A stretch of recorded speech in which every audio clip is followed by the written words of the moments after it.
go live. I don't need to. All right, there we are. It says you are live. Right. I was actually checking out. There's this priest who has a YouTube channel though that I've been watching. Not really, because he's more interested in stuff that I'm just not interested in.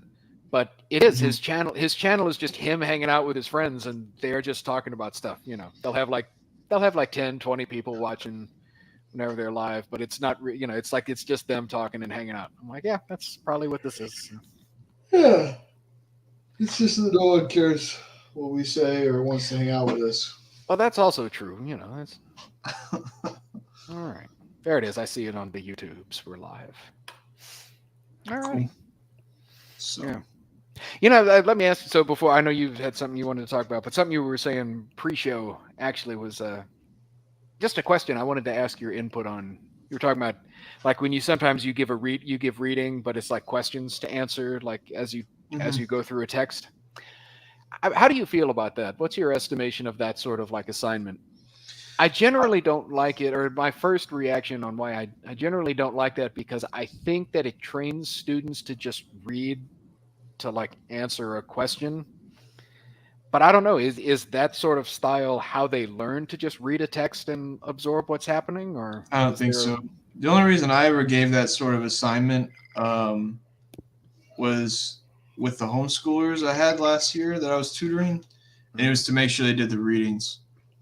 It That's wasn't so that they learned. yeah, because that's the other. I don't know how to. I'm struggling to kind of figure out how to teach comprehension. And I don't want to give assignments where it's like a list of questions that takes you through the test or the text because I think that habituates the wrong thing. Yeah, but what I'm trying, or what I've always tried when I read the Gorgias, is we we break down the logic of the argument. Hmm. Because what I think that when people read something and they say, I don't understand what this is saying, or this is too complicated for me to read, right? It's above Hmm. my level. Hmm. I'm not sure, but I think that that means either that they do not understand what the words mean, which is easy to fix, Hmm. or that they cannot follow the train of thought of the author.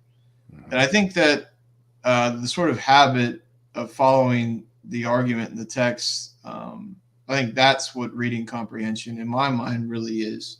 And Hmm. not just, this is something we were working on yesterday in philosophy, that not everything that's happening in Socrates' argument was explicitly stated in words. Um, and so I loved this. I thought this was a great moment. I hope I didn't embarrass the kid too much.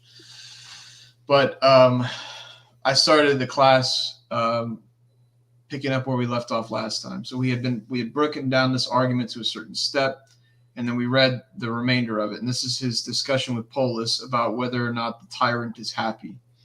And the last like sort of premise that we had on the board was something like justice is beneficial, right? Hmm. It's useful rather than pleasant or both. That's where it came from. Hmm. Justice is beneficial. And then we read through the end, and I said, okay, what's the bottom line here? And they were able to, recognize that Archelaus, or the however you say his name, the tyrant, is not happy. Polus has had to admit that. I was like, great, good. How did we get from there to here? Hmm. And they were all like, oh, even though we had gone Hmm. through like 30 steps of this argument together, they were like, oh man, Yeah. none of them can answer. Now, granted, it was like early Wednesday morning. So I said, all right, your homework is to figure this out by next time.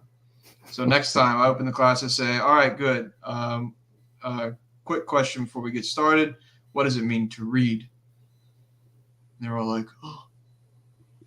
And then finally, they kind of reason through it. And one of them ends up saying it means to understand the words, to understand how those words fit together into a sentence, to understand how those sentences fit together into paragraphs, and those paragraphs fit together into a story, he said. And I said, fine, story's too narrow, but yes. Good. Hmm. All right. Let's see if that works.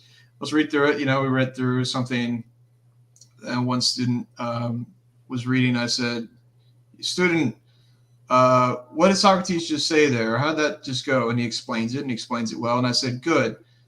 So I took one of the things that he said, and I said, all right, which words on the page said that? Instead of looking back at the page. I'm like, go ahead, just find the words, right? You just read that. Mm-hmm. Where did it say that on the page? Where'd you read that? And he's looking like, it's not there, is it? You know? And I used it hopefully to point out that reading requires a little bit more than just seeing the words, but they've got to be an active reader and be thinking about it to understand what's behind the words. Yeah. Sometimes at least. And I think that's the habit that I would understand to be reading comprehension. Yeah. I guess, and I agree. But I think because we were also talking about like falling behind, I think if I really tried to take them through, because obviously everybody and like freshman students especially, right? Like you read Aristotle. I mean, we're PhD students, right? And we read Aristotle. And it's like, the hell is this? What? Yeah. Huh? But you know, especially I don't know when the last time you looked at book 6 of the physics. But that thing kicked my ass. I mean, I think I read the basic works translation. I read Coughlin's translation. I was reading Thomas's commentary on these sections, and I'm still like, I vaguely get what's going on. So I don't think I can expect my students to like just get it, right? But if I were to do that in class, right? If I were to take them through what I think we're both thinking, right? Like, be like, okay, somebody, let's just start. Like, read the paragraph. Let's just say, because Aristotle usually starts out, right? He says, "This is where I'm going." Mm-hmm. Right? He tells you where he's headed, and then he starts working his way through. But if I did that, like in my class time, yeah, I would be 6 weeks behind. You know, because we would still be just trying to work. Now, maybe it'd be more profitable for my students, or maybe we could start to pick up as they developed a habit. You know, maybe that would work too. But it just seems like, yeah, I would really have to slow down the pace, or I would really have to pick and choose. Like, pick and choose. Yeah. That's like we never read the whole Gorgias in my ethics classes. We read through like I think the first half of Callicles, maybe just the first couple arguments with Callicles. I was like, all right, good, done. Aristotle time. You know, and even Aristotle, we never read the whole thing. I skipped all of like the minor virtues and some of the later like chunks of 7 or 8 or 9. You know. Okay. But yeah, like pick and choose. You know what? They don't need to read the whole thing their first pass. They just need the core, and they don't need the frilly, lacy shit on the side. You know. Yeah. Yeah, and I did that with the college students at UST because they couldn't read. You know, and if they can't read, what else are you gonna do? Yeah, and I think that's where I find myself. So yeah. Do you have a logics class that they take? Oh yeah. When did they take it? For fall and spring of their first year. Okay. Well, they should pick this. Well, depends on how the class is conducted. If they're actually reading. Yeah. Well, considering it's me conducting the class, it's probably not going well. Well, do you have them ever like read shit and like what we were talking about with Plato and put it in standard form, as they say? Yeah, not usually. So like the fall semester, we go through the categories and on interpretation. Like we just started on interpretation. Like the categories takes me through midterms, and then we do on interpretation, and then next semester we'll do the books of the analytics. They don't really get into the logic until next semester. This part is just categorization and grammar, proposition. Do you give them when they learn the categories, do they get practice making definitions by placing things in genus and species? Yes. Okay. And then when they get to the prior analytics, do they get practice putting things in syllogisms or extracting syllogism from standard words? Yeah, so they're putting things in standard form. That's good. That's what's important. I mean, they need a lot of practice in that. That's the the fall semester class is just like it's a 1 credit class, so I only see them once a week. Oh, okay. But the spring semester where we actually get into the analytics, that's a full 3 credit class. So I probably can afford to spend more time on that practice stuff. Because yeah, you're right. They need a lot of practice with that. And I should probably focus a little bit more on that. Once a week is tough too. Yeah, it's a once a week, 50-minute. It kind of is. Yeah. That's especially tough when you're trying to teach them something that requires practice. Mm-hmm. Like I'm teaching math or Latin once a week, you know? No, that couldn't be done. Yeah. Or there'd have to be a lot of outside. Yeah, and then what's the That's point like, in yeah. meeting once a week for 50 minutes if you're giving Yeah. them 18 hours of homework Yeah, every it's week? totally disproportionate to class meeting time. Yeah. Yeah. Okay. Yeah, that's helpful actually, just to think about that out loud for a second. Mm-hmm. So, All right. I don't. Did you hear from Julian? And I know Jake said he wanted to jump in tonight, but well, Jake, if he comes, will probably be later because he's in the liberal time zone. yeah. I love your handle today, by the way. Oh yeah, thanks. I think I might keep that one for a while. You should capitalize the A, the B, and the D in theirs or in there. Oh, good. All right. Who is this? There you go. That's great. That's perfect. Yeah. So I can't believe how long it took me to find a good text from Occam on this. I tried to cover Occam in metaphysics before, and I never found anything like where he just straight up gets to his fucking point. But here it is. This is from the Summa Logic, and I've not actually read the whole thing. I skimmed over it, and I was like, yeah, this is what I want. Okay. This is just where he goes through his problem with universals and particulars. I thought maybe we could look at a couple of these arguments. You can kind of help me class prep for next week and tell me like what sort of crime against humanity it is to assign this to high schoolers. Oh, well, definitely. But yeah, let's look at it. All right. So I thought this up here actually was quite good too. I'm going to start probably by pointing this out. He says, other things are universals by convention. Thus, a spoken word, which is numerically one quality, is a universal. It is a sign conventionally appointed for the signification of many things. Thus, since the word is said to be common, it can be called a universal. But notice, it is not by nature, but only by convention that this label applies. I think that's great because it just sums up like his position. Yeah. So these are all just arguments. It's just argument after argument. Again. Oh, yeah. And then he goes to authority. I think that's where I stopped reading was when he started, here. I probably should have cut it actually there for my students, but I was very tired when I cut this. I should have just given them 2 pages. Maybe I'll email them and tell them. Maybe I won't. All right. All right, but it is not enough to just state one's position. One must defend it by philosophical arguments. Therefore, I shall set forth some arguments from my view, and then corroborate it by an appeal to authorities.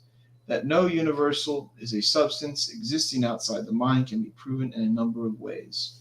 Sure. I definitely want to hover on that word there, proved, because my students came to me, they're like, I want to prove the existence of God. I'm like, nice. Okay, we got some background work to do. Yeah, and I want to hover on that because here goes Occam. Do you have the Latin for that? No, I just have this. Okay, I wonder what he would say if it was probat or. It's probably probat. Demonstrant. Probatur. Oh, can be. Yeah. Well, potest. Whatever. Doesn't matter. Go ahead. Anyway, so no universal is a particular substance, numerically one. For if this were the case, then it would follow that Socrates is a universal. For there is no good reason why one substance should be a universal rather than another. Therefore, no particular substance is a universal. Every substance is numerically one and a particular. For every he's so confusing. Keeps going in circles. For every substance is either one thing and not many, or it is many things.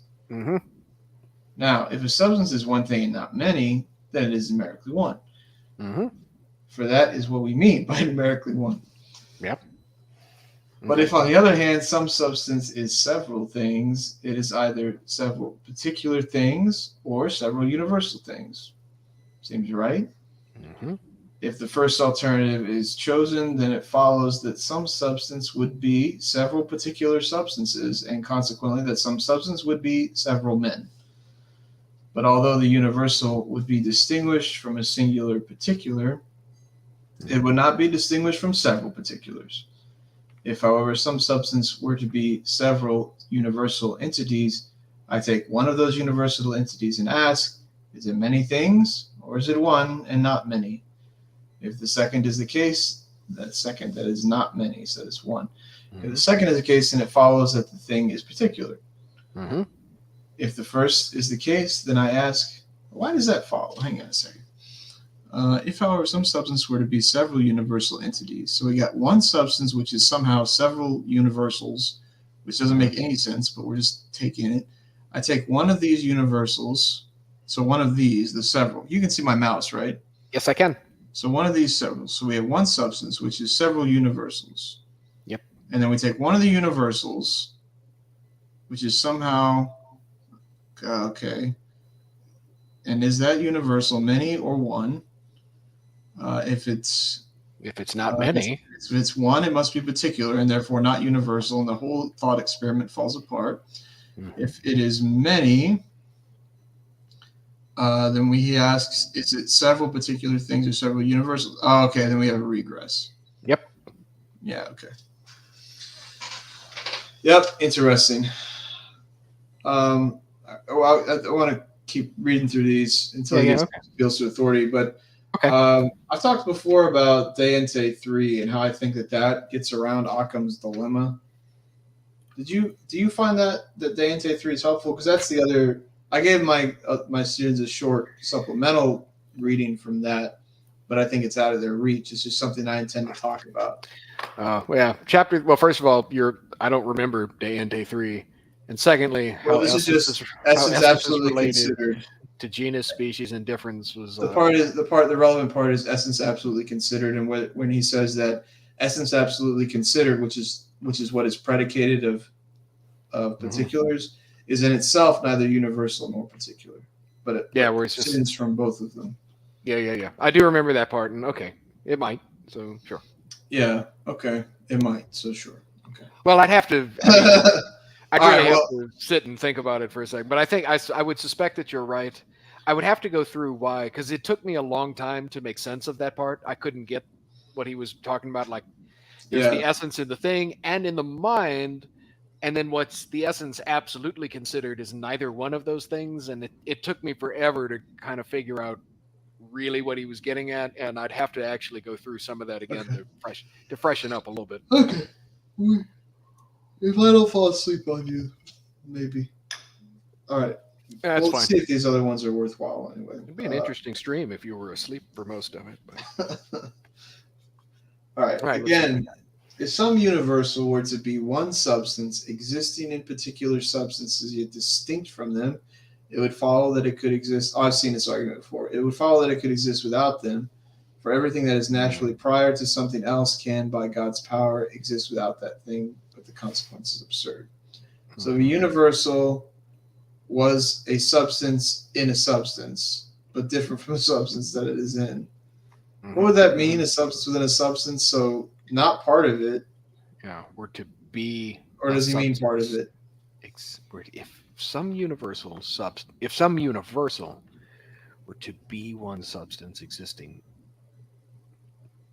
I guess it would be like if man existed in Joe but was distinct from Joe. So humanity.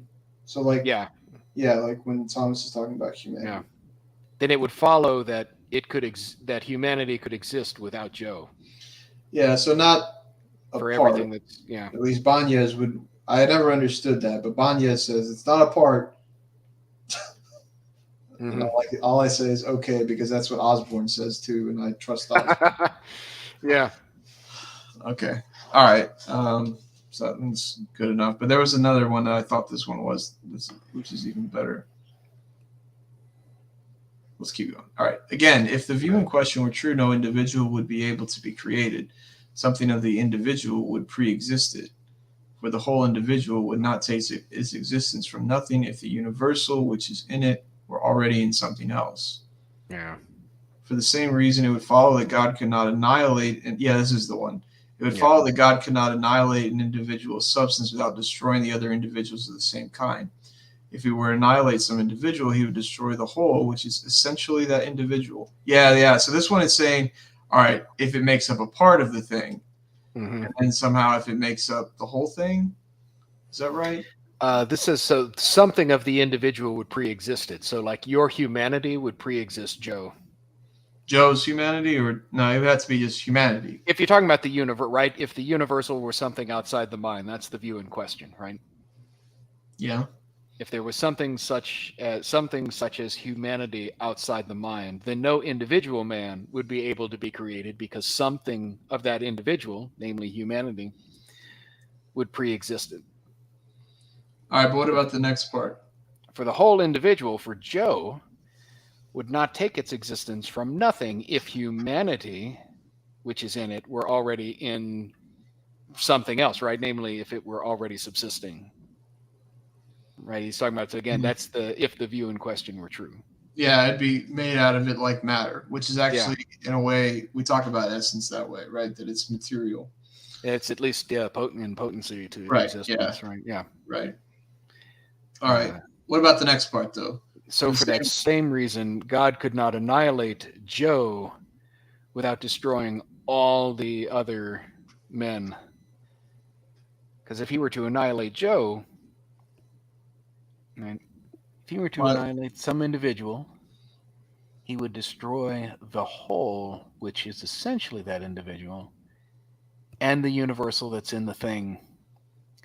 I guess he's saying then, right, if humanity were in you, right, if humanity is some subsisting thing outside the mind, first of all, it would have to pre-exist. It would have to, right, pre-exist you. Mm-hmm. And then if God annihilated you, so there's really two different arguments here for the same reason. Yeah. Oh no, I'd have to. One problem. Might have to. One problem seems to be you can't create it. One problem seems to be you can't destroy it. Yeah.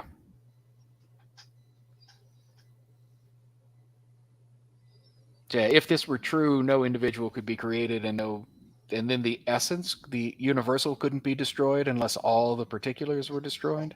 Is that what he's saying? If one particular is destroyed, then the universal is destroyed, and therefore. Oh, by virtue of the universal being in that individual. Yeah. Okay. Yeah, I guess so. And the others couldn't continue to exist without that universal that constitutes a part of them. So yeah, if God destroyed you, Joe, he would destroy humanity. That's the part of you, and then the others couldn't exist without humanity. I guess the weird thing I'm thinking of is that I have humanity and you do, but he's saying that if God destroys Joe and the humanity that is in Joe, that humanity is universal. That's right? What he said. That if that view in question is particular humanity, it's not Joe's humanity that's being destroyed. It is humanity which is in Joe. If humanity was such a thing as something subsisting outside the mind, then yeah, it couldn't be Joe's humanity. It would have to be humanity as such, right? Yeah, right. Yeah, that whole argument's predicated on the conditional at the beginning. Well, yeah, if the view in question were true, yeah. I mean, all of these are. Yeah, but I think that's what gives context to the rest of that paragraph, is that if humanity is some subsisting thing. Yeah. What is he? Yeah, not a thing outside the mind. Mm-hmm. Well, does it have to be subsisting to be outside the mind? It doesn't, does it? How else would it be outside well, unless it existed as an accident. We think it's outside the mind, but I wouldn't say it subsists outside. Well, not as a universal. Well, is it right to say that the universal is potentially contained? Well, let me think through this with me, or explain it to me. So in abstraction, right, the agent intellect actualizes the intelligibility that's found in the phantasm, but that intelligibility can't be just in the phantasm, right? Surely it's also in the thing being understood. So in the thing being understood, there is potential intelligibility, that is potential separability from matter, and the actualization of which is the universal concept. Is it then wrong to say that the universal is potentially contained in the particular that is known? I don't think so. Not the way you just phrased it. Like I was able to follow everything, and it's step by step. At least it seemed to check out to me. Yeah, that's the best way I Yeah, got it. I think what I think he's getting at, or at least again, Yeah. I'm a little more familiar with this through Suarez's lens. Yeah. Just having read him a little bit more, and so like Suarez, I think, and maybe Occam, I don't know at all, but would take it as something subsisting, right? There is no such thing Right. as humanity. There Yeah. are men, and the only thing Yeah. that exists are men, Yeah. right? Now, Suarez doesn't seem to think that there's something that's truly real in each, although he talks about the mind recognizes some real similarity, but then I mean you have to Yeah. have then But it's what is just by what's convention. what's the mind recognizing? The But then way. that actually seems to go against his point then, that you don't actually share anything. There is actually nothing that makes you man. There's only Yeah. what makes you this Well, particular, and I just call all of you similar looking things. yeah. Well, he's fine with And that. It doesn't go against him. I think he's assuming that and then showing that it's absurd every time. Right. If the view in assuming question is true, that is, if there is yeah, humanity outside. yeah, and I think that part's right. I mean, right, there is no such thing as humanity outside the mind. If he's taking it in terms of subsistence, that's right. Yeah. Right. All right, I think there's just a couple more. Yeah, because by here he's to the metaphysics, which I am not about to crack open the metaphysics. I've been awake too long. So let's just get the last couple here, Okay. and then I have maybe a couple questions. I'm gonna put the words out there now so that we can come back to them. One on, I wonder how he deals with the hypostatic union, salvation of men, and two, I wonder how he even understands proof if he doesn't prove, right? I wonder how he understands that if he doesn't think that universals have any correspondence in reality. I want to ask those questions, but let's finish first. All right. Again, such a universal could not be construed as something completely extrinsic to the essence of an individual. Therefore, it would belong to the essence of the individual. Consequently, an individual would be composed of universals, so the individual would not be any more a particular than a universal. Wait a second. So something like humanity couldn't be construed as completely extrinsic to the essence of Joe because you're a man. Right. I cannot be understood apart from humanity. Yep. So it would belong to the essence of the individual, to Joe, to be man. Right. Yeah. It's So like how Socrates is humanity plus designated matter, so to speak. Yeah. Yeah. And so then that would mean you're composed somehow of universals. Yeah. I'm somehow humanity. composed of my individualness and my universalness. Yeah. Yeah. And not just humanity either, but animality. All the universals. Yeah. Is that an inherent problem? Well, he seems to want to draw an absurd conclusion from that, right? Then that would mean that somehow the individual, that you're not really that particular. Yeah. Because you're universal. And it's like somehow we add up a whole bunch seems of universals and get a particular. Yeah, and that would seem not to follow, right? And I guess we understand it that animality, humanity, they're not in the thing, in the individual. Humanity, animality, those are only universals in mind, but not in the thing. Whereas here he's taking it to be that they would have to be real universals in the thing known. Well, that's if it was something outside the mind. Right, yeah. All right, makes sense. So far we're kind of agreeing with him, right? The universal is in the mind, but it's somehow in the thing. Yeah, somehow. Right, and that's the thing. Not in the way he thinks it would have to be. Right, yeah. Not the way that he's framing it. Yeah. Okay. Right. Again, it follows that something of the essence of Christ would be miserable and damned. Ooh. Since that common nature really existing in Christ would be damned in the damned individual. And surely that essence is also in Judas, but this is absurd. Yeah. That seems to be building on like what he was talking about in the argument above the one right above this one. Yeah. That the essence would be in you, but also by virtue in all these other things, and therefore Christ, who participates in humanity, would somehow also participate in damnation because that universal is in some of the souls of the damned as well. That's And kind of interesting. that's interesting because it's like the other side of the coin for the hypostatic union. This is exactly what I wanted to push him on. Now he's pushing back.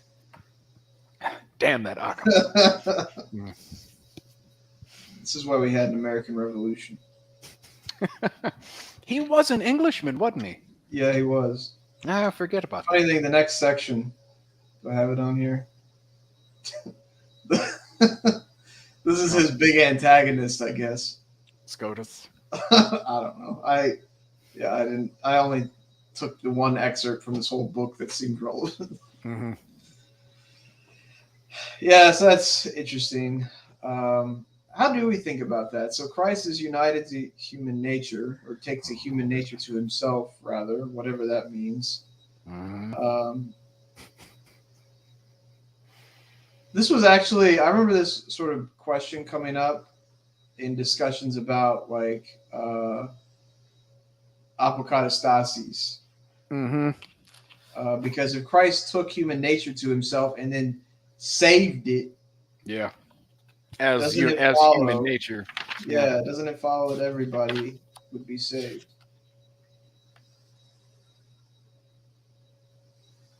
Yeah. I wonder if Thomas gets into that a little more in depth in the Contra Gentiles, because he does talk about how we are to understand that the Son of God was incarnate. He talks about the hypostasis, and the refutation of people who hold there are two hypostases. That it was becoming he should take human nature. I've never read this section in any kind of at all really. I wonder if he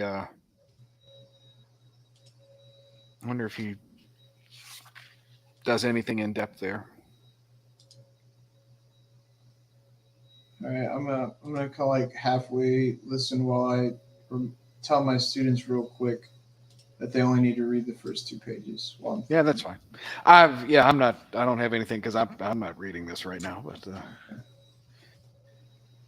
yeah, that whole like the real like theological philosophical treatise of like the hypostatic union in Thomas I've never read.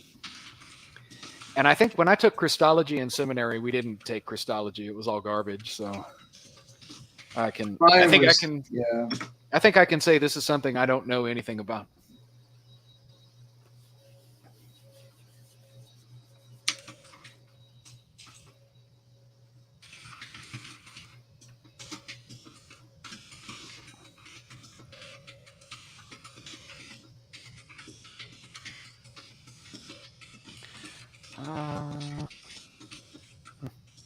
Okay.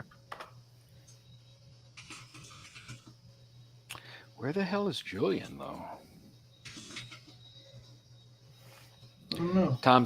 Tom said he was out visiting relatives. So, dude, I think I talked Tom into reading Bellarmine's On the Marks of the Church. Oh yeah. I told him I was like I framed it. I was like because I was like we're gonna save Tom. Damn it. I'd love to, but no, I was like reading it as a Catholic. I'm like I just don't see how you answer this. And Tom's a really smart guy, so I was like I would like to see what a Protestant would have to say when Bellarmine just beats the crap out of these guys' position. So I don't know.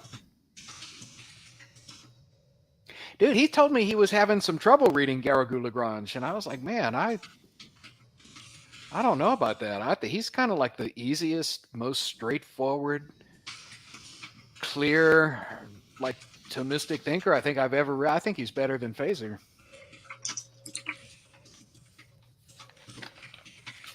Not like Phaser, but. All right. Yeah, so we're looking at the Christ thing. What do you think? What do you think Occam means by proof, though? Because this is what I was thinking about. All this is, it really is necessary to have real universals in some way that correspond with real things, in order to have demonstration about them. Definitions, right? I need to be able to. Not unless you hold that all of those relations are just mental relations. I don't think. But if I hold them all to be Right. mental relations, then the proofs that I'm making Are are just about, just. yeah, they're just about those relations. I guess that's true. I guess that's the way he would have to think about this, then, huh? Unless he really means something else. If right, like that's how he starts off, right? These universals are only in the mind. They only signify like by words, by convention, to some sort of idea, but it's an idea that's in the mind. And proof, right? So like logic just consists of the relaciones of the rationis entis rationes, right? It's just about the relations of those beings of reason, and that's logic, Yeah. isn't it? And this is Yeah. Gilson's, I think, in the what is it, the Unity of Philosophical Experience, when he talks about those people that screw up the confusion between logic and metaphysics. Right? Logic is about the relation of things in the mind, and I think Occam thinks that's all you can do because he doesn't recognize something real It's sort existing of outside the mind. proto-Kantian then. Maybe so. That'd be interesting if anybody's done any study on like that, maybe kind of comparing those two strands of thought. Yeah, I know there's debate about whether Occam was a real nominalist or not, Yeah. or whether Because he I somehow have had read universal, but I'm not sure that it matters. who have I read? I know that I have read people that have put forward that strand of thought, like, because you clearly see this. Like, I've never read Occam before, but I've read Suarez, and now I see. Yeah. Like, right? I get that, like, Suarez and Occam and Scotus to Suarez, and I know that I've read, but it like that you start to pick up from Occam and Scotus through Suarez to Descartes and Kant. I have seen people pick up that thread before, Yeah, and I think I'm a believer doesn't. in that thread. Yeah, well, it doesn't sound far fetched at all. So, not thinking through it. So I think this reading is tough, but I think if we walk through it together, I don't think it's beyond the reach of my students. Hey, Maybe some of them are gonna like have an aneurysm, but that's okay. Yeah, it's okay. That's healthy. Yeah, every now and then. Yeah. I mean, you got me to understand this, so it couldn't be too hard for high school students. Some of them are really bright, man. A couple of them in particular, I think, have a ton of potential. Nice. Yeah. Well, anyway, that's good. And it's been helpful to kind of work through it. I appreciate that. Yeah, I feel like I was able to be helpful. This is cool. Do you want to look at Dante 3 since you were... Yeah, let's see. I mean, not dox people here, or whatever they call it. I got it. Separate. I got the relevant excerpt that I shared with them here, so I can okay. Go ahead then. It's all cut. Present. I'm just waiting for you to exit the stream again. I'm being very careful. So I gave them, this is just from Isidore, and I grabbed 54 through 63. I wonder where those numbers come from. It's like the one in the Aquinas Institute isn't numbered. Yeah, and the chapters are different in different editions. Yeah, see, I don't have paragraph numbers in here. But, anywho's.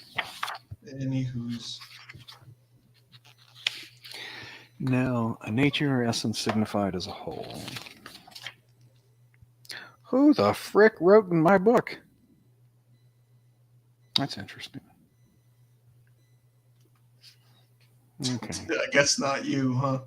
I don't know. This kind of looks like my handwriting. I just have a thing against writing in the nice volumes. Would you have made an exception for comps? That probably is, since this is between the forma. Hang on, let me get rid of my the forma totius and the forma. Oh yeah, that screams our Dr. Carl. Yeah. So I probably did. I'd actually need to get over that, and I probably should, at least with a pencil, mark through this, because I use it for class all the time. Yeah, it's so helpful to have those notes during class. Saves you a lot of time. Yeah. Oh.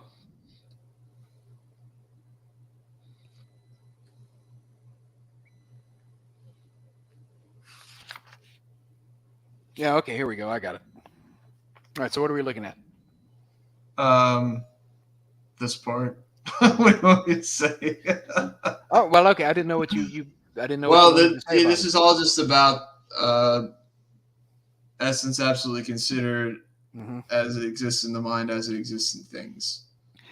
Yeah. So just And I okay. think that when Hauser was teaching this text to me, he always emphasized uh, apart from any mode of existence, as if this was somehow related to the essence existence discussion that's about to happen. Hmm. And I don't think it is. Hmm. It I may don't not. know. But whenever I've taught Deinte, I always teach Deinte 2, Deinte 4. Hmm. In Maurer's capitulation. Hmm. Yeah.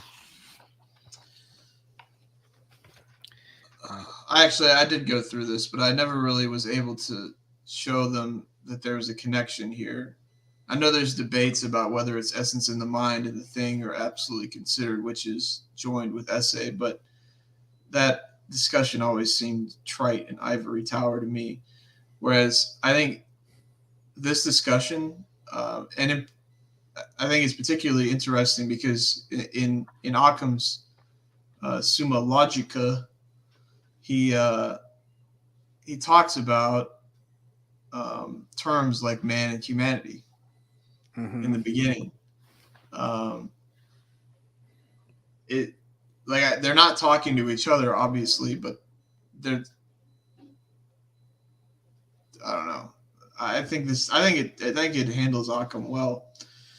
Hmm. Beside from the potency thing, that's more, at least as far as I can tell, a Suarezian concern, and people like him. I don't think Occam's quite there, not that I've seen, but that would be the sort of the next point. If you can push Occam away enough by saying that essence in itself is neither universal nor particular, then you can have the discussion about potency, and that's what I think is true. That's what I intend to do. Hmm. So let's read, I guess. Yeah. He says this. Yeah, is neither one nor many. But yeah, go ahead. Let's read. Yeah, we'll set this. All right. So he says, now nature or essence signified as a whole can be considered in two ways. In one way, it can be considered according to its proper content, and this is an absolute consideration of it. And in this way, nothing is true of it except what belongs to it as such. Whence, if anything else is attributed to it, the attribution is false. For example, to man as man belong rational and animal, and whatever else falls into his definition. But white or black or anything of this sort, which is not of the content of humanity, does not belong to man as man. Whence if Hmm. one should ask whether the nature so considered can be said to be one or many, neither should be allowed, because each is outside the content of humanity, and either can be added to it. For if plurality were added to its content, it can never be one, as it is in Yep. Socrates. Similarly, if oneness were of its content, then the nature of Socrates and Plato would be one and the same, and it could Hmm. not be clarified into many individuals. God, he's Well, such a genius, I was gonna say man. this all makes sense to me so far, right? That's the one thing I always when I try to take my students through texts like this or through Aristotle and I'm trying to teach them that comprehension. I'm like, look at how he's setting this up, right? He's like, here are your alternatives, right? Yeah, And it could be this or it could be this. And if it's this, here's what happens. And if it's yeah, that, yeah, here's what happens. And like, like even get a sheet of paper and again, map this out if you have to, yeah, right? Like follow what they're doing. Because yeah, this is brilliant. yeah. All right, let's keep going. In the other way, an essence is considered according to the existence it has in this or that. When the essence is so considered, something is predicated of it accidentally, by reason of that in which it is. For example, it is said that man is white because Socrates is white, although to be white does not belong to man as man. That's right. This nature has a twofold existence, one in singular things, the other in the soul, and accidents follow upon the nature according to either existence. In singular things, it has a multiple existence in accord with the diversity of these singular things. Yet the existence of none of these things belong to the nature considered in itself. Absolutely. For it is false to say that the nature of man as such has existence in this singular thing.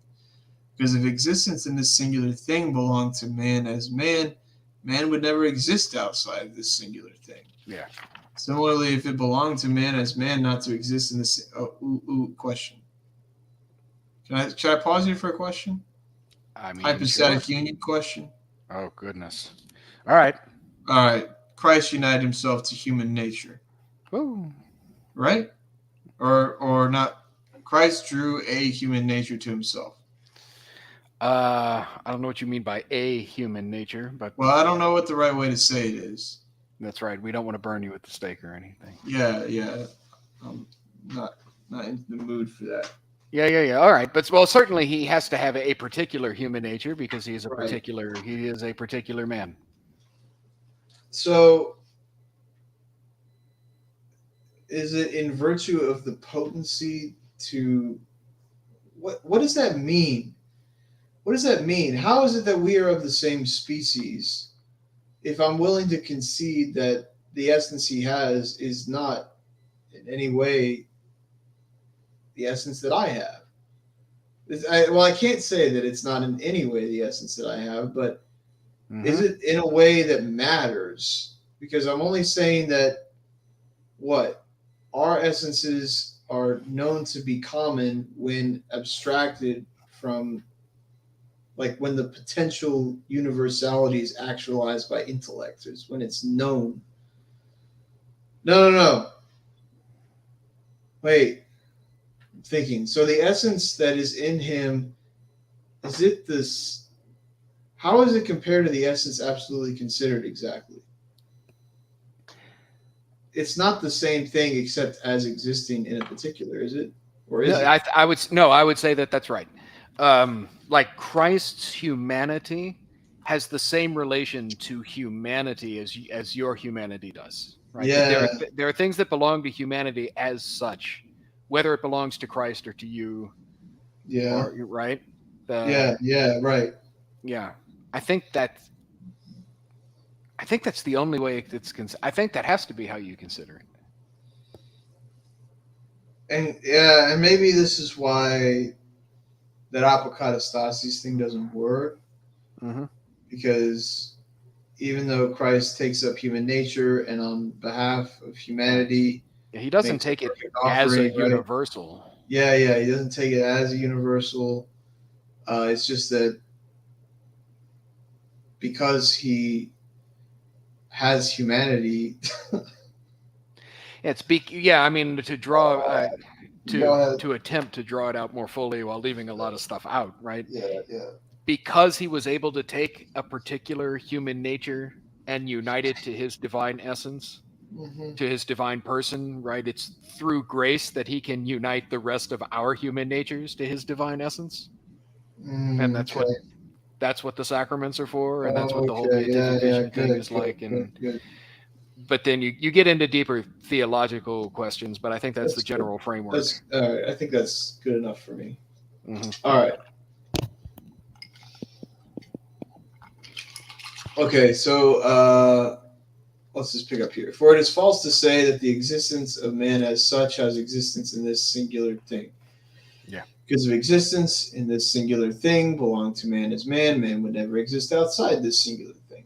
Similarly, if it belonged to man as man not to exist in this singular thing, man would never exist in it. Yeah. It sounds like he's repeating the dichotomy from the previous paragraph. Yeah, I just love it though. Like, yeah. But it is true to say that it does not belong to man as man to exist in this or that singular thing, or in the soul. It is clear, therefore, that the nature of man, absolutely considered, abstracts from any of these existences, but in such a way that it excludes no one of them. Yeah. That's going to be hard for my homeschoolers. I'll have to kind of backtrack a bit. Yeah, it's kind of like, like that concept of man absolutely considered holds true even if there are never any men at all, ever. But if there are men ever, it would have to include the things that belong to the essence, right? Or that belong to the essence as such. I think that's what he's getting at. Yeah. Right. It abstracts from every existence. Like it doesn't matter even if there ever are any of these things, but it doesn't exclude the existence of those things. I Meaning that guess if there were any, they have to have that essence. what I was thinking is that I might need to explain the distinction between abstraction with and without precision, but I don't think so. I think I'll just explain abstraction without precision as if it's the only kind. Not specifically. I'm not going to prescind from further kinds of abstraction. That's right. I'm going to talk to you about abstracting with precision, but without precision. So. That makes total sense to me, actually. So funny. Things that only philosophers know. All right. And it is the nature so considered. This is, I think, important. Mm-hmm. Right? This nature so considered. Which one? The absolutely considered nature, right? That's what's predicated of individuals. And I think that is an easy thing to miss because okay, I see where you are now. You're thinking like, oh, it's the universal term in my head that I'm predicating, but you're not. Yeah. You're not predicating it as a universal, right? That's right. Yeah. Yet it cannot be said that the notion of a universal belongs to the nature so considered, because oneness and commonness are of the notion of a universal. Neither of these belong to human nature considered absolutely. For if commonness were the content of man, commonness would be found in whatever thing humanity is found, and this is false. Because in Socrates, there is no commonness. Whatever is in him is individuated. Yeah, so the universal, this is so interesting and odd. Like, I think that when I finally understood this, it broke down some things that I had misunderstood in undergrad for a long time. That universal is not as such predicated of the particular, right? Not in its universal content. Like the word man in my head, right, has characteristics, like universal characteristics, which do not belong to the Socrates that I'm predicating it of, right? Maybe what's tricky about it is the way the categories kind of sets it up. Yeah. Right. Predicated of. You always recognize that the present, predicated ofs are always universal terms. Yeah. Right. And things that are not predicated of, but are rather the subjects of predication are always particulars. Uh-huh. And that makes you think that when I predicate, I am assigning universal characteristics in a way to something in this particular. Mm-hmm. Yeah, right? I can see the difficulty there. Yeah, but it can't be that. You're not. Yeah. That's going to be tough to navigate with these students. It's certainly tough for me being awake right now. All right. Similarly, it cannot be said that the notion of the genus or the species attaches to human nature according as it has existence in individuals, because human nature is not found in individuals with a oneness such that it would be some one thing belonging to all, which the notion of the universe requires. That seems interesting. It cannot be said that the notion of the genus or the species attaches to human nature according as it has existence in individuals, because human nature is not found in individuals with a oneness such that it would be some one thing belonging to all. It seems like a really strong claim here. Yeah, I don't. Also, this is just. I don't. The word genus doesn't occur here. But. In the Latin? No. What's it got? Actually, if you read it to me in Latin, I won't understand. I have to see it. All right. Well. Yeah. Look. Pull it up. I got it.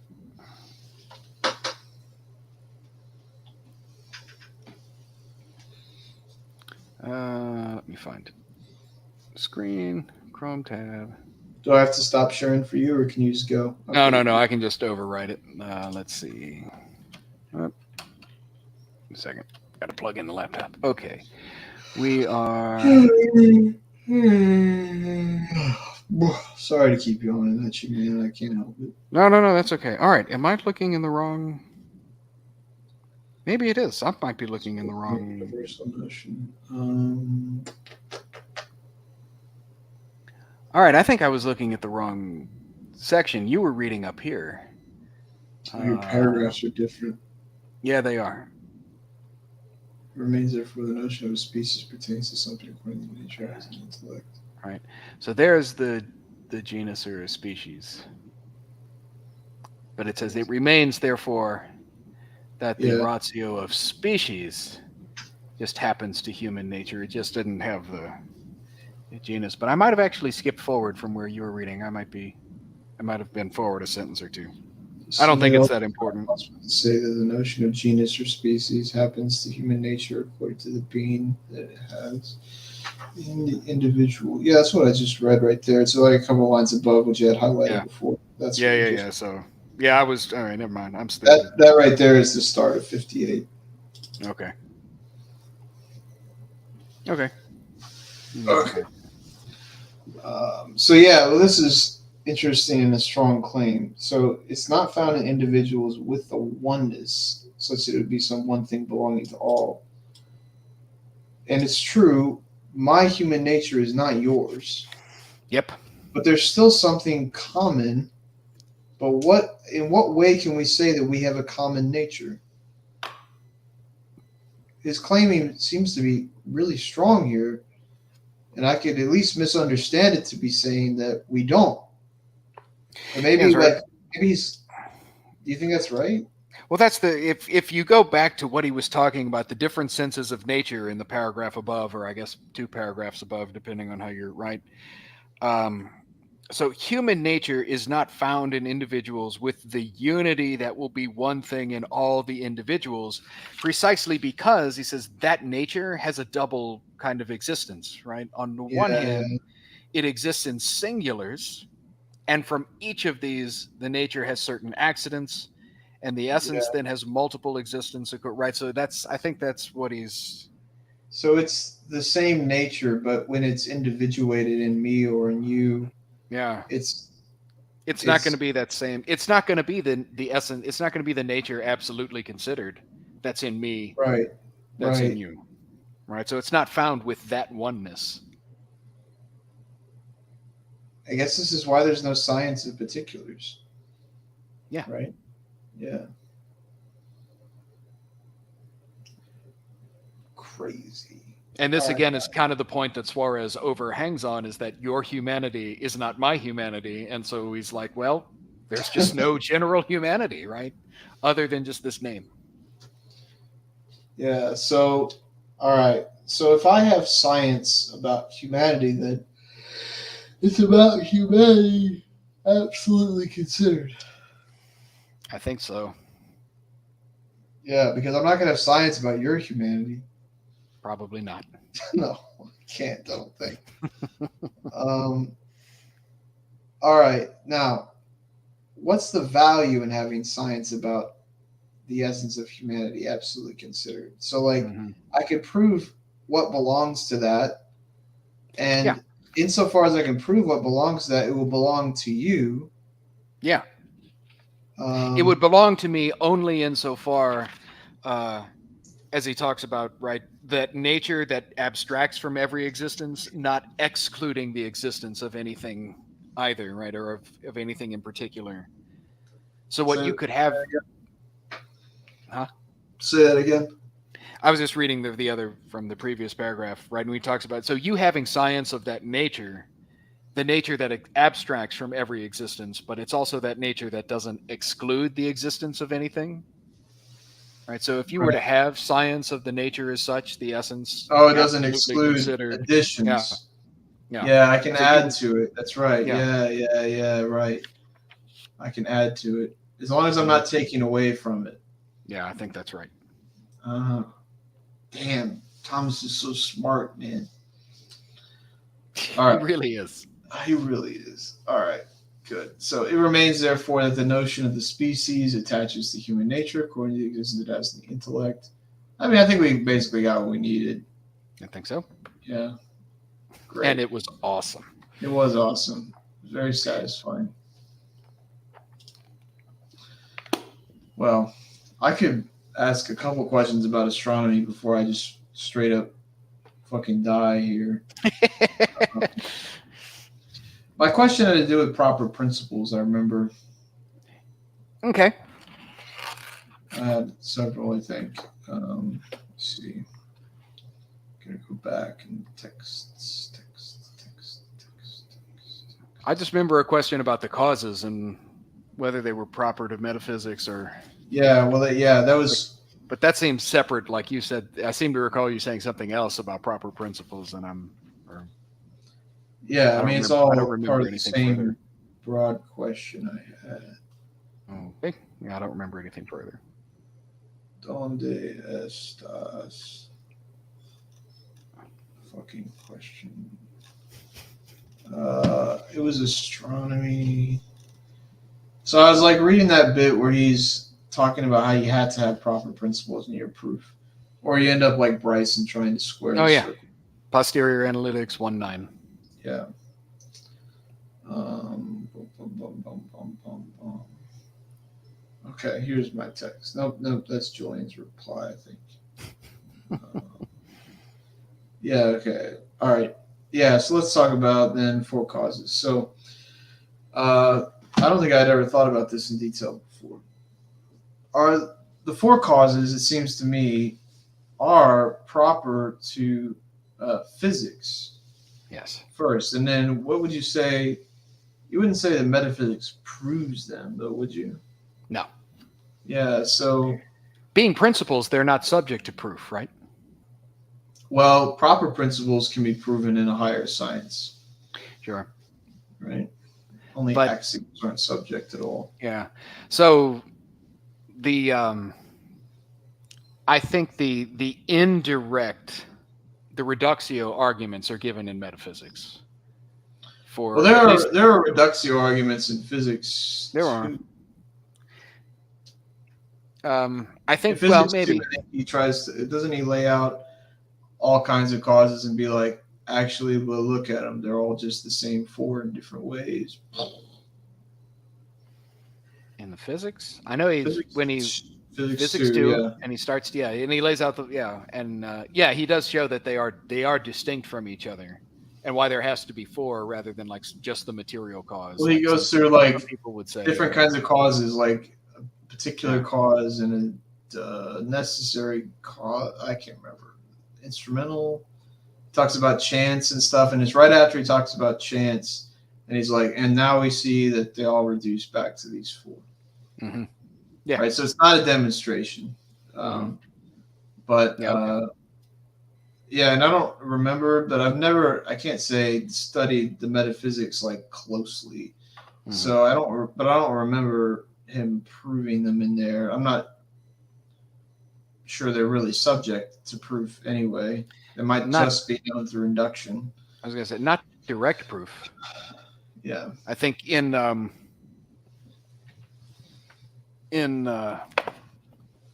here it's the only one I know of. He does it in some of his other works where Lagrange goes through each of the four causes like from the standpoint of metaphysics and shows how not all the four causes, not matter. Well, I was just actually going to ask about matter because this is what I was thinking. Oh well, yeah. I know that there's a different definition of efficient cause that can be given. One in terms of the cause of motion, one in terms of the cause of being. And I remember Hauser at least liked to say one corresponds to physics, one corresponds to metaphysics, and so they're taken equivocally. And I wonder, because we use material cause in the De Ente, and we're talking about essence as material with respect to existence, which is, I wouldn't want to call it formal, but yeah, it's taken as potentive, and this was the thing I always it's equivocal, right? But that's the thing. It always gave me the biggest. I struggled with that in Hauser's class because he would talk about like these material principles. Then I'm like, but it's not matter. And he's like, well, no, but it's the potentive part, and that's what they mean by material. They just mean the potentive part. Yeah, in physics, that's not exactly what we mean, though. Yeah. It's kind of what we mean.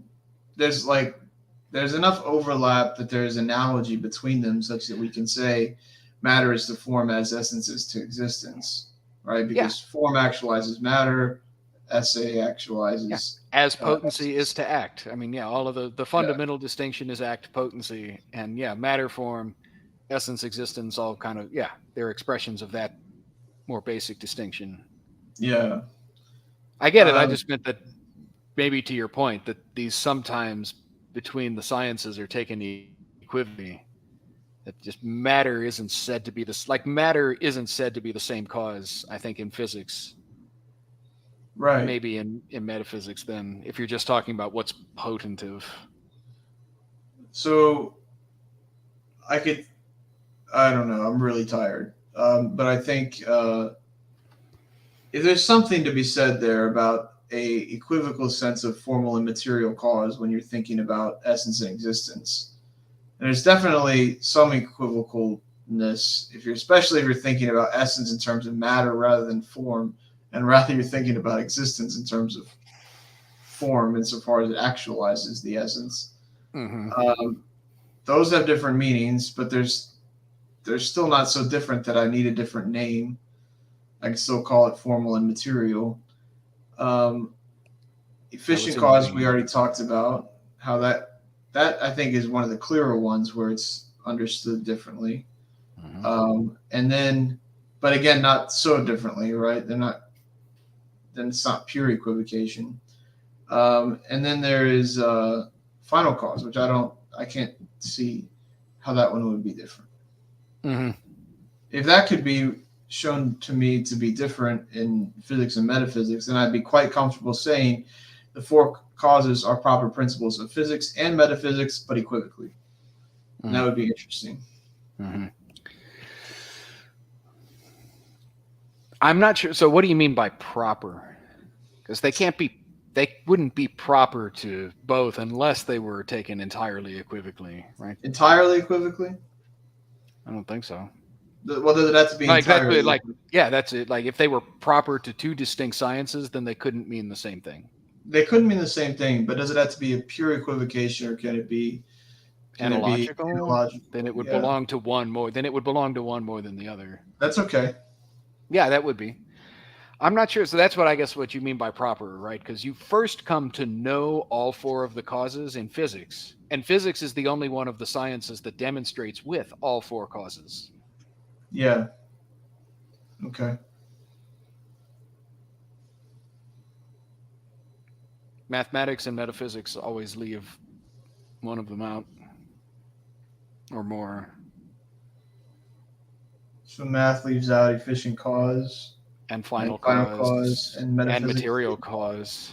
No, no, Mathematics, I think no. mathematics The leaves out. geometry certainly doesn't. No, because none of right the mathematical bodies. Oh, I'm typing in geometry. They The have, what do mathematical they call it? bodies. Intelligible matter or something. There's a kind of matter in a triangle.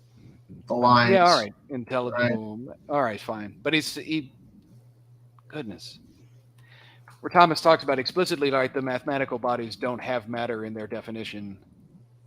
Yeah, yeah. Physical matter, though. Yeah, and I think that's the first definition of material cause. So it'd be equivocal there too, right? Yeah. All right, fair enough. Does metaphysics not use final cause? Oh no, metaphysics. That's final cause belongs to metaphysics. Okay, that's what I thought. So Um, you want to just leave out material cause again? I think that's. I'm trying to. I know Thomas talks about that because this is where I know, like Thomas, very explicitly in one place, and that's I'm trying to think where it is. Talks about which sciences leave what behind.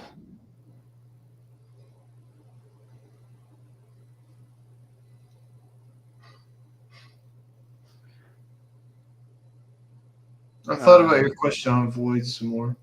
I thought I could simplify the problem. Okay. By the way, Okay.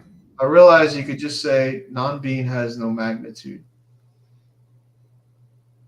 It wouldn't. Exactly. Yeah, That's your.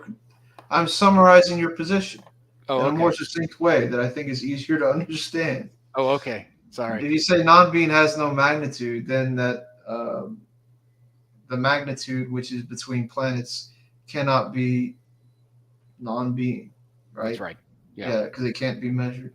Yeah. I think that is as I've thought about that more, it's an interesting problem. I don't know if that's come up in discussions that I missed. I only mentioned it a little bit that one week. I think it was last week or the week before, but you weren't here, and I was talking to Tom, and Tom had to leave. Yeah.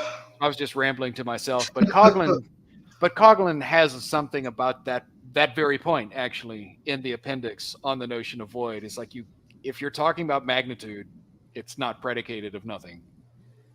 And I felt smart that he was making the same point I was trying to make. So I was like, all right, at least I'm not That's totally. it. I At don't have least I'm any not answer to this totally question, insane. but at least I'm smart. Close the book. At least, yeah, at least I'm not totally off the rails on this one. But Yeah. Yeah, I thought yeah, that was interesting. Did you settle on space-time or quantum fields? quantum fields. I think I'm given. I haven't looked into it in any more depth, obviously, but I've no actually. But so about the space time thing, I've been looking at some of the work by this. Do you know this physicist Lee Yeah, the Smolin? guy on PBS. Yeah. And he's actually got a couple books on this topic. Apparently, he's been on this thing for like 20 years trying to disentangle time from space. Mm. And he and I, we might not want to do that for the same reason, but at least I was like, all right, there is a school like within physics that sees that time, it really doesn't make sense to intertwine time, like to have space time, that's not a thing. But the model is interesting because it accounts for things like how orbital clocks tick slower. It does, but I want but I've been kind of wondering what other possible explanations there might be. Yeah, I don't know. I mean, that's a weird thing. Why the hell would an orbital atomic clock tick slower? Do they tick slower or faster? Faster slower. Would make sense. Okay, I was like, faster would make sense to me. Now, when you're moving faster, I think as you approach the speed of light or something, time slows down. Yeah, well, I wondered about that. Like so Einstein's the thought experiment when he came up with that and he was on the train, he was talking about, well, if the train is moving away at the speed of light, then like the light reflecting off the clock tower would look the same to you.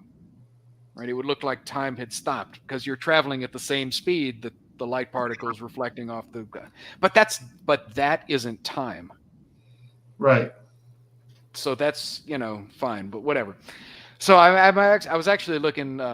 I wanted to go down to the used bookstore. I was looking online. They have some of his book, Smolin's books. He has a couple of books on this topic. I was going to maybe pick one up, see what he says about it. I really want to study more Einstein because as I listen to these pop physicists, for the most part, pop physicists on YouTube and whatever, so many of them are just like, oh yeah, the physicists, they proved this and they proved that. But Einstein was such a realist, where he thought he had a common experience of reality, and if his math said something ridiculous, like that there is a point of infinite density, that can't be true, right? There's a mistake somewhere. I don't know where it is. I'll leave it in for now because it works, but something's off. Yeah, something's off.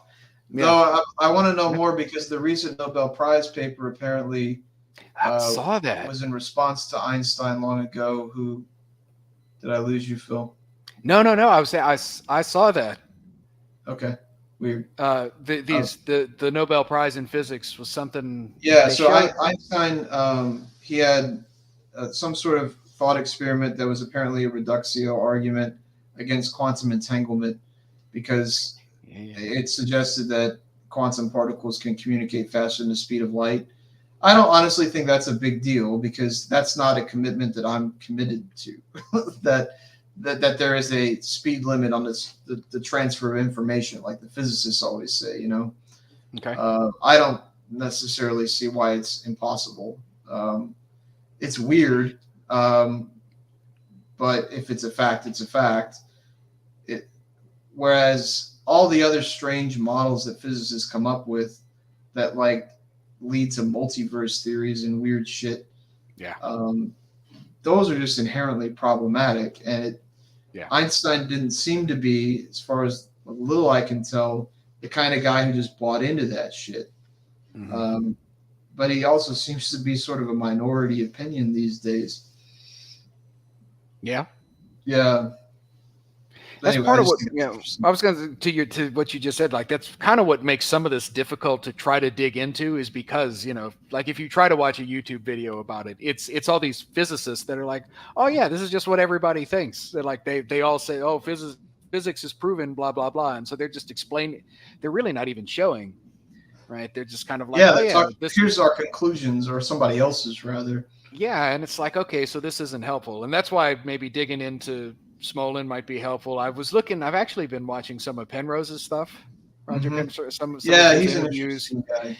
And it's like, so like these are actual like physicists, real physicists that are also kind of thinking about broader implications of what they realize. They're trying to talk about a real world, and that sometimes math isn't explaining the real world. Something Yeah, might work out mathematically, but it's like, yeah, but that's not what's going on out here. Uh, and so that's just like, all right, so I've at least found two people I can maybe try to focus on. If I'm going to read something, I can like read some of their stuff maybe and see what they think. it's good. I was trying to get my colleague to see the significance of that with his work with the students, because like they're learning about saving the appearances and models, or at least that's what's coming up. Mm-hmm. And I was just trying to really underscore that with him. We actually, he wasn't aware that his teacher manual actually mentioned Plato and saving the appearances, and I was just trying to articulate how important it was, because that's what physicists are doing today. Yeah. They're just trying to come up with a model that works, or an equation that works, right? Yeah. It doesn't have to be right. Right. Yeah. And the crazy thing to me is that the sort of stuff that they would take to be hogwash, like Plato, is this exact same work, you know? Mm-hmm. And I just think that's really interesting, and it would be so helpful if everybody just understood that. Yeah. You know, it would open doors for people and close doors too. Well, it's because, well, like to that very point with the whole problem of scientism or whatever you want to call it, right? We don't see physics as a saving of the appearances. We've just exalted, right? Science is our religion now, right? We've exalted the prophets of science that, like, yeah, this is divinely revealed truth, whatever it is they say, that changes every other week, right? Yeah. So the gods are fickle once again. I guess that's true, right? And if we were used to it way back when, I guess we can get used to it again. It's kind of interesting. One thing real quick, then, this is a different topic. I wanted to get this book. I wanted to see if you had it, or if you knew about it, or if you saw, only because it's you have it. Julian has it too. Because it's like $10. I kind of want to get a copy. Julian had to read it for Osborne's class on essence and existence. Yeah. So this is where he got the idea that essence isn't a part. So if you want to understand that, get the book. That's why I bought the book. I just haven't read it. All right. I might, right? You can see I've got it in my cart along with the Power Rangers, the 4K. There we go. That's the original movie, all right? So funny. 4K Batman and Batman Returns in 4K, all right? And actually, I thought this book Kwasniewski was talking about recently, translated by this guy, but put into English. We are talking about Penrose and physics, and here's Banez. Freaking Power Rangers. Right next to Batman in the cart. I mean, Batman is always part of our conversation over the shoulder there. There he is, right? But, so all right, I might, especially it's only $10. I can swing that. That's not a problem. So. Yeah, it's really embarrassing that I haven't read it because it's short. Well, it's come up because how did this get started? For like the last, because we've been dealing with the physics, right? We've been reading Aristotle's physics, but somehow, because we started with the book 7 and like that there has to be a first mover, and so then the question of divine pre-motion, it just kind of pops up, right? Like free will and how to.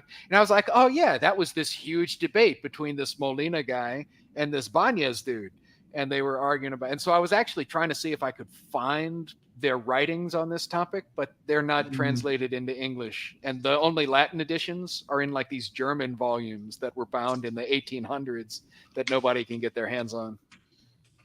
Yeah, the that book is not about that. Well, no, obviously not, right? But when I searched Domingo Banez for like books, this $10, that one popped up, and it's also on a question that I'm interested in, given as my interest in Suarez. So essence and existence. It's like, all right, I might pick that one up. There is if you're reading on physical pre-motion, you want to talk about it. There's an encyclopedia article that is really good on it. This one. Yeah. I'll give it to you. All right, here, I'll present it while I link it. Yeah, put it in the private chat. Mm-hmm. Private chat. Hmm. Cool. And it's got references in it. But I don't know if they're primary sources. This one looks primary. Mm-hmm. Yeah, I was looking at the articles in the Catholic Encyclopedia on Molinism and Banezism. I found this one. I'll drop it for you. I started reading it today. This is a master's thesis by I think he was an Anglican scholar, but he was at Kalamazoo. So it was like, this makes sense. On Banez and Molinism, but this was his master's thesis from 1965. And I was like, wow, typewriters. Yeah. So I started reading that today, but so I found that. I found the Catholic Encyclopedia articles and a few others, but it's like, I'll look into this in my spare time when I really think this is a good one, and it's not that long. I got it. I'll save it. It's a lot of Thomist, though. As I'm looking through it, it's I'm not seeing Banez. Hey, look, Carrigu. No, nice. Yeah, got which one? Volume. His existence, nature. Yeah. Well, yeah, it's a 2-volume work, right? So, yeah, but I guess. Well, I mean, Lagrange would be he definitely would follow Banez on that. Defensio Doctrines Conatis Promozione. That's Italian, right? Yeah, totally. I think it is. No, the Defensio Doctrinae, that's Latin. Tome Aquinatis, that's all genitive Latin. Yeah, I guess you're right. Yeah. I guess I've never seen that word in Latin. It's actually the genitive of the location. Not okay. I've never seen it phrased like that, but because usually it would be presented like the Aquino maybe or something like that. Yeah. I've never seen it presented like that, but there it is again. So I guess that's interesting. I might have to ask our resident Latinist about that. Yeah. Like, I saw this. I've never seen this before. All right, well, I'll keep that. Yeah. I've given that to students before. I'm sure they never read it, but I gave it to them. Yeah, well.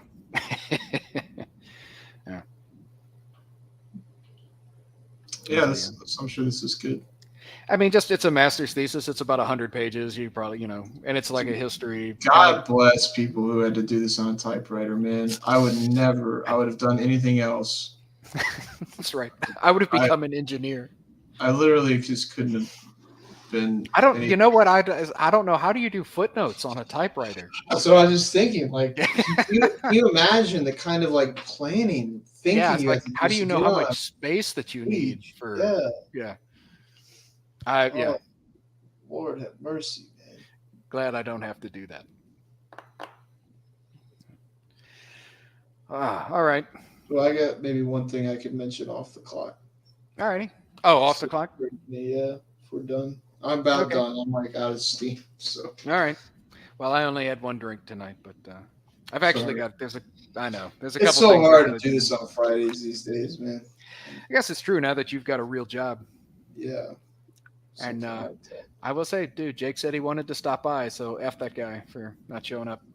Yeah. Dude, and I don't know what he was talking about. He was here last week. Bullshit. I was here, sitting here like a jackass, waiting for people to show up, and I never heard from anybody. Yeah, no, I'm sorry, dude. I just logged off. I got back last week. I can't remember why I was so tired. Like I said, it was. I ate some food. I laid down. I'm like, I just need a little nap. And that was it. I woke up Saturday morning. Yep, I never took Winston out or anything. I just woke up the next day. Yep. 12 hours later almost. Yep, I get it. But all right. So anyway, see these guys. All right. Well, we'll close this out. I'll close it out. Let me close this out and then before I open my mouth. Yeah. All right. So what do I got to say? The like, share, subscribe, all that nonsense. Yeah, like, share, subscribe, leave a comment down below. That's right. See you next time.